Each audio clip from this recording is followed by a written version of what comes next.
啊，那真是谢谢，因为我上次也是问过我的公司，我说是灵珠在优酷网放的那么好，是真的吗？他们都说是真的，所以谢谢各位网友喜欢灵珠，然后喜欢八甲的作品，希望大家以后也会继续支持。我今天是刚好我在上戏的这个表演本科毕业的第29天了，我上个月的16号毕业了，然后就毕业以后刚好拿到一个表演上的奖，然后就很开心。然后这个还是一个是我在国内在表演上拿到的第一个奖。所以灵珠在收到很多人的就是支持的同时，他们也会去有很多说我的造型很雷人啦，然后说是这个戏是跟一个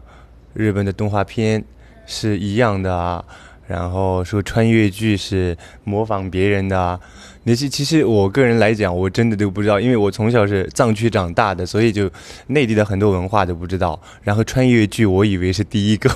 因为剧本看了以后，我觉得很好玩，穿个古装戏，然后跟一个现代女孩演这样的戏，然后就觉得很好奇。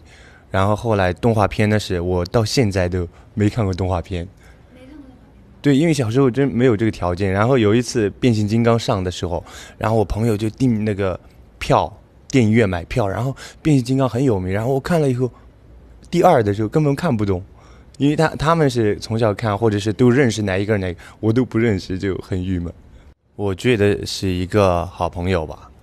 然后就跟他因为工作的原因，就是闹得很不开心，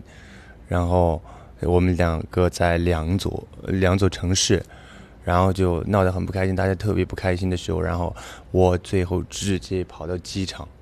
然后坐最后一个航班，然后挂了电话以后飞回去，然后出现在他的停车场，然后他给他打电话，他都不接，然后他接，然后就一下就很 surprise， 就很惊喜，就是很开心，就所有网友问一句：是男性朋友还是女性女性的。朋友？他好幸福啊！